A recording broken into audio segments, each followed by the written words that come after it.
primer lugar, muchas gracias a Lead University y a las demás entidades organizadoras de este evento por la invitación. Cuando uno lo invitan a hablar en un evento donde uno es el único panelista que no es experto en el tema, realmente uno tiene que preguntarse por qué será que lo invitan. Y me sucede muy a menudo. Y dado que la gente me percibe como, dice mi esposa, un viejo cascarrabias, pues entonces me imagino que eso es lo que quieren de uno y que venga aquí a revolcar un poco las albóndigas, ¿verdad? Y que la gente no se vayan todos con una palmadita en la espalda pensando que ya se resolvieron todos los problemas de la competencia en Costa Rica con la aprobación de esta ley, que, empiezo por decir, es un enorme avance, es un enorme avance. Imagine por un instante que este salón, en vez de lo que es una nave espacial llena de marcianos. Bienvenidos marcianos a la Costa Rica del siglo XXI. Un país de avanzada donde la constitución política dice que literalmente son prohibidos los monopolios de carácter particular y cualquier acto, aunque fuere originado en una ley, que amenace o restrinja la libertad de comercio, agricultura o industria.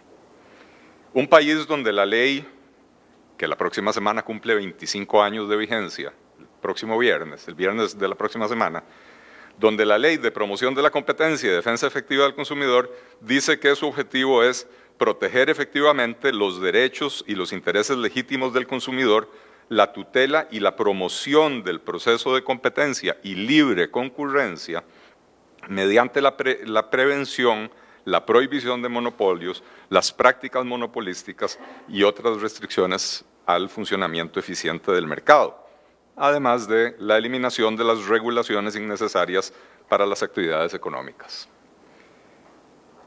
Un país donde, a pesar de tan hermosos enunciados, creamos leyes en flagrante contradicción, laica, con arroz, para fomentar lo que en otros países se castiga con cárcel: la colusión, la cartelización, la fijación de precios y cuotas de producción en conciliábulo privado de los productores, en perjuicio de los consumidores y en particular de los consumidores más pobres. Un país donde la ley dice que la administración pública puede regular los precios de bienes y servicios solo en situaciones de excepción y en forma temporal, y sin embargo, la regulación del precio del arroz es un acto consuetudinario, habitual, recurrente, repetitivo, reincidente, reiterativo y permanente. Y si tuviera el dominio del lenguaje de Jacques Agot, aquí nos daría el mediodía sin haber yo terminado de leer la lista de sinónimos de esta vergonzosa política de empobrecimiento. Política empobrecedora, claro está, de los consumidores que la ley dice defender, y por supuesto también, y siempre se nos olvida esto, de los pequeños productores arroceros que el MEIC dice proteger. Un país donde la ley dice que se reconoce la facultad de las cámaras y las asociaciones privadas para autorregular su actividad económica, para garantizar la prestación eficiente de servicios a la sociedad con estricta observancia de los principios éticos y de respeto por la libertad de concurrencia de los agentes económicos. Y también dice que la participación de estas entidades, las cámaras y asociaciones privadas, no podrá limitar el libre acceso al mercado correspondiente ni impedir la competitividad de nuevos ajustes económicos. Pero que apenas aparece un nuevo servicio, digamos Uber o Airbnb, digamos Airbnb, nos olvidamos del principio de autorregulación y aprobamos una ley para limitar el libre acceso al mercado e impedir la competitividad de ese nuevo ajuste económico, precisamente y en buena medida en respuesta a la presión de las cámaras y asociaciones privadas de la vieja economía, como se puede constatar en el expediente legislativo.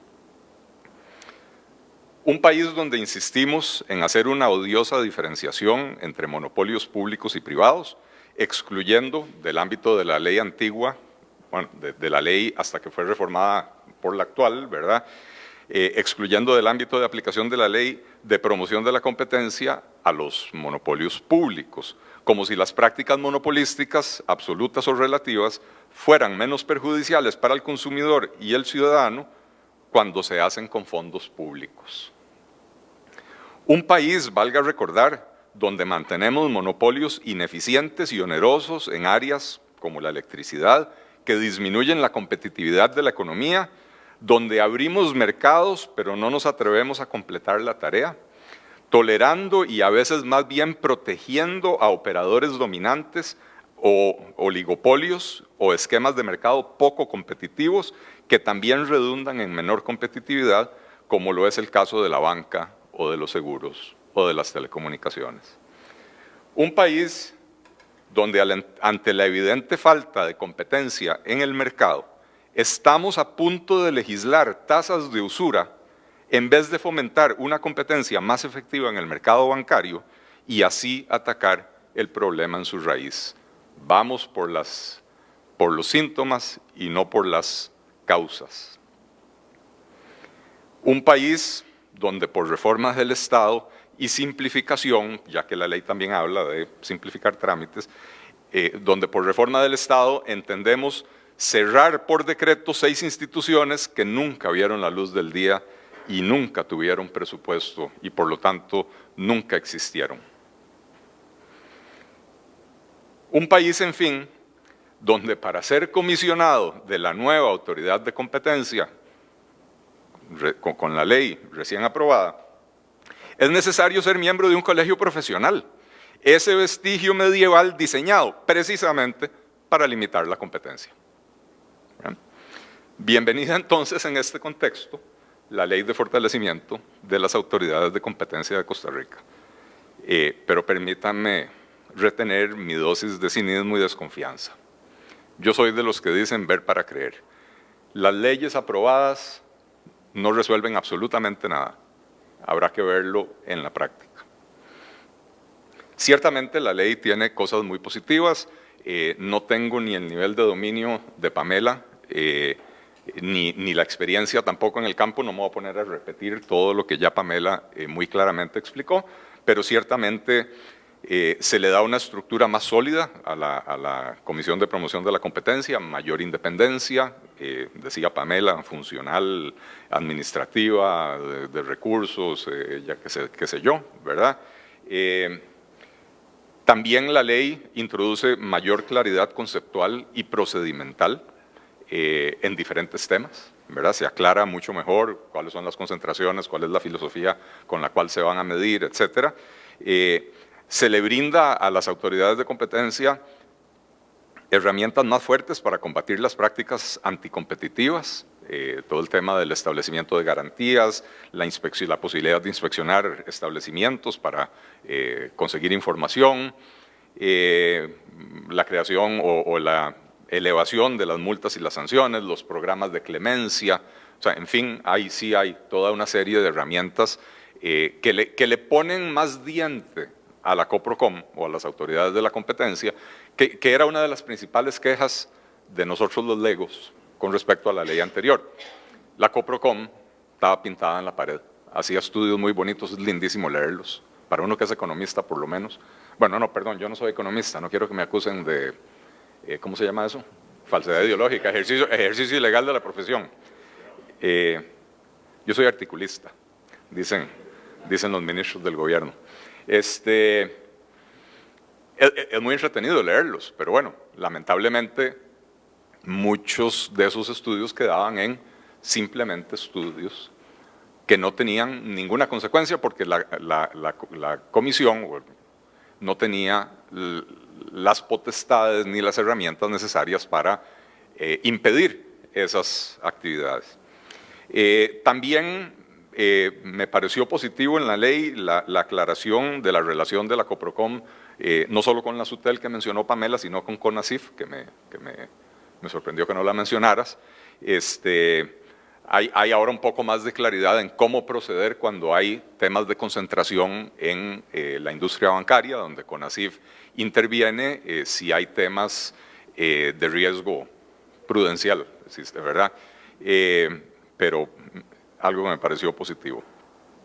Ciertamente, nomás empezando a leer la ley, se encuentra uno del artículo 3 que dice funciones y potestades de las autoridades de competencia.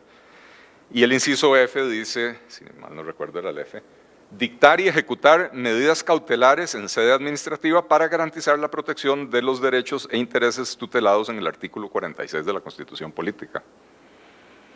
Muy bien, porque la Constitución, recordemos, el artículo 46 es el que dice que son prohibidos los monopolios de carácter particular y cualquier acto, aunque fuere originado en una ley que amenace o restrinja la libertad de comercio, agricultura e industria. Entonces, lindísimo el artículo 3, excepto que más adelante me lo contradice la misma ley, donde pone las excepciones, y las excepciones son cualquier acto originado en una ley específica. Y entonces, para mí, la ley en ese punto es inconstitucional. Vaya, lleve eso a la sala cuarta y la sala cuarta me va a llevar a mí la contraria, por supuesto, ¿verdad? Porque en este país creamos los monopolios para favorecer a ciertos amigos todo el tiempo y el sistema político, económico depende de que eso se mantenga así. Pero bueno, por lo menos el artículo 3 de la ley le da a uno la esperanza de que eventualmente podamos superar esa contradicción. El artículo 20 también dice, las actividades de promoción y abogacía de la competencia tendrán como objetivo fomentar e impulsar mejoras en el proceso de competencia y libre concurrencia del mercado.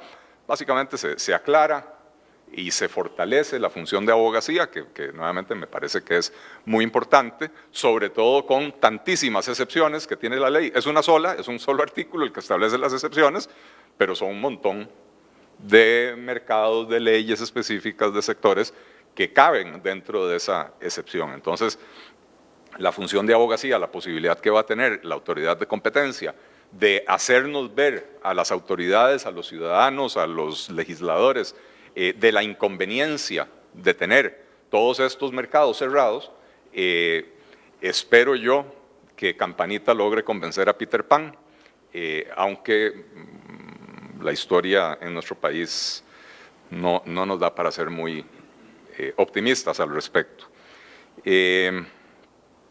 Tal como lo dice la ley, ¿verdad? Para ello utilizarán medios no coactivos, tales como la emisión de opiniones y guías, la realización de estudios de mercado y de actividades de asesoramiento, capacitación y difusión, y acuerdos de cooperación para fomentar y desarrollar sus relaciones con otras entidades. No coactivas, esa es la clave, ¿verdad? Lo más negativo que encontré en la ley, ya lo he dicho varias veces, la reforma al artículo 9 de la ley 7472, la ley de promoción de la competencia, que dice, estarán exceptuados de su aplicación únicamente los actos expresamente autorizados en leyes especiales. Pamela hizo una interpretación muy optimista de esto, yo tengo una interpretación bastante más pesimista. Ciertamente la redacción anterior excluía a los monopolios estatales y a los monopolios en la prestación de servicios públicos concesionados por el Estado. Eso desaparece de la ley, ahora solo se habla de los actos expresamente autorizados en leyes especiales. Para mí, antes Coprocom tenía más potestad de ir por los monopolios privados o los cuasimonopolios privados de lo que tiene ahora, porque ahora expresamente le están diciendo, si está creado por una ley especial, la de Conarros o la de Laica, no le puede usted entrar. Ojo, no soy abogado.